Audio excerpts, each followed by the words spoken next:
The book of meditator का इस सूत्र कहता है, meditator anticipates changes, welcomes change and enjoys change. He knows that change is inevitable. He is continuously changing, evolving, dying and being reborn.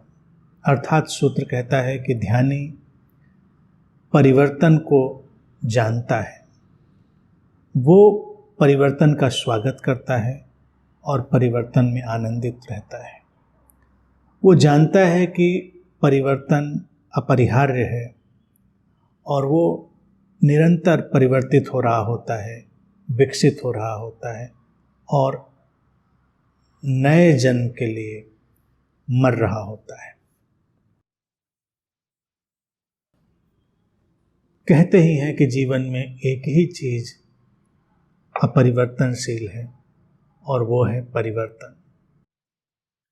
परिवर्तन से कोई लड़ाई नहीं करनी है। ध्यानी जो मेडिटेटर है, इसीलिए वो परिवर्तन को भांप लेता है और उसके साथ चलता है। उसका कोई संघर्ष नहीं है कि परिवर्तन नहीं होना चाहिए। आम व्यक्ति का जो सारा संघर्ष है वो स्थायित्व की तलाश का है। ध्यानी सारा काम करता है अच्छे से, लेकिन वो परिवर्तित होने से नहीं डरता। परिवर्तन के साथ चलने से वो घबराता नहीं। परिवर्तन आते हैं तो उनका स्वागत करता है, उनका आनंद लेता है और जीवन की इस परिवर्तित होती हुई धारा के साथ ही वो विकसित होता है और वो विकास उसके जीवन को एक नए किस्म की समृद्धि भी देता है। सूत्र कहता है कि वो प्रतिक्षण मरता है ताकि प्रतिक्षण नया जन्म ले सके। आवश्यक। अगर हम मरना नहीं जानते, मरना अर्थात छोड़ना, तो फिर नया आएगा कैसे? नए के आगमन के लिए आवश्यक है कि पुराने को विदा किया जाए। ये जीवन का नियम है। पुराने पत्ते पेड़ से जाते हैं तभी नई कोपले आती हैं। अब हमें नई कोपले भी चाहिए और पुराने पत्ते हम जाने नहीं देना चाहते, हमें पतझड़ पसंद नहीं, तो कैसे आएंगे नई कोपले? जीवन भी ऐसा ही है। लेकिन जीवन में जब हम ऐसी स्थितियों को देखते हैं तो हम इनको नहीं स्वीकार कर पाते। बाहर पेड़ों को देखते हैं तो बड़ा अच्छा लगता है, हाँ ठीक है, पतझड़ आया, पत्ते झड़ गए, अब नई कोपले आएंगी। जीवन में भी ऐसी तमाम परिस्थितियां होती हैं जिनकी जब तक उपयोगिता होती वो जीवन में रहती हैं। जैसे जब पत्ते हैं पेड़ पर तो उस समय उनकी उपयोगिता है इसलिए, और जब उनकी उपयोगिता पूरी हो गई, पीले पड़े, झड़ गए। तो जीवन में इसी तरह से तमाम परिस्थितियां हो सकती हैं, लोग हो सकते हैं, ज्ञान हो सकता है कई तरह का। जब उनकी ज़रूरत थी वो हरा भरा था, उनकी ज़रूरत नहीं रही वो विदा हो जाएगा। कुछ परिवर्तन आएगा, तब उसका स्वागत करना है।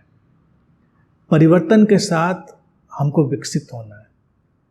तो ध्यानी का जीवन इसीलिए बड़ा तरल सा होता है, बड़ा सरल सा, क्योंकि वो स्थायित्व के लिए कोई लड़ाई नहीं लड़ रहा है। मनुष्य के भीतर जो सबसे बड़ा द्वंद्व रहा है वो यही रहा है, वो अनिश्चित को निश्चित बना लेना चाहता है और परिवर्तनशील को वो अपरिवर्तनशील में बदल देना चाहता है, यानी कि स्थायित्व में बदल देना चाहता है।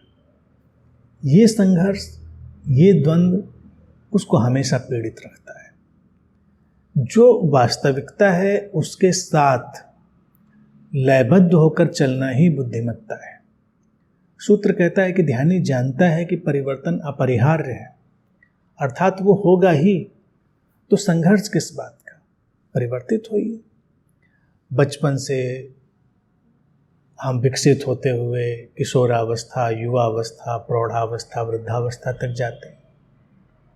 हर अवस्था का अपना सौंदर्य है, अपनी उपयोगिता है, आगे चले जाना चाहिए। लेकिन केवल उसी स्थायित्व की कामना के चलते हुए लोग कैसे अटक जाते हैं? वो वृद्ध नहीं होना चाहते, चेहरे पे झुर्रियाँ आ रही हो तो झुर्रियाँ नहीं चाहिए, तो पूरा बाजार भर जाता है उनसे। उस तरह के सारे प्रोडक्ट आ जाते हैं कि जो उसको वृद्ध होने से रोकेंगे। अब रुकना क्यों है? अगर नैसर्गिक रूप से कुछ परिवर्तन आ रहा है तो आ रहा है, उसकी अपनी कुछ गुणवत्ता होगी, उस गुणवत्ता का आनंद लेना है। तो ध्यानी जब अपने अंदर इस बात को अच्छे से समझकर बिठा चुका होता है तो अनिश्चितताओं का स्वागत करता है, वो परिवर्तन का स्वागत करता है, और इस तरह से वो हमेशा विश्रांति में रहता है, हमेशा एक रिलैक्सेशन में रहता है, कोई तनाव नहीं है, क्योंकि वो जानता है कि इस क्षण में जो बदलेगा वो किसी नए को लेकर आएगा। और ये सारा जो समझ का ढांचा है वो उसको हर क्षण में अपना 100% देने के लिए भी तैयार कर देता है। अगर तुम्हें इस क्षण में मिट ही जाना है तो तुम पूरा का पूरा उस क्षण में अपने को डाल देते हो। वही है हर क्षण मिट जाना, फिर नया जन्म हो जाता है, फिर कुछ नई यात्रा शुरू हो जाएगी। तो ध्यानी के लिए परिवर्तन से कोई संघर्ष नहीं है किसी भी तरह का, और यही चीज़ उसको बहुत सहज बना के रखती है। इससे ज़्यादा विश्रांति में जाने का कोई उपाय नहीं है कि व्यक्ति अनिश्चितता और परिवर्तन का स्वीकार कर ले, उनका स्वागत करे, उनमें आनंदित हो, हर क्षण में पूरी तरह डूबे और अगले क्षण में पूरी तरह नए अपने जीवन के साथ आगे बढ़ जाए। तो ध्यानी इसी जीवन शैली को अपने अंदर उतार कर निरंतर परिवर्तन के साथ परिवर्तित होता हुआ बढ़ता रहता है।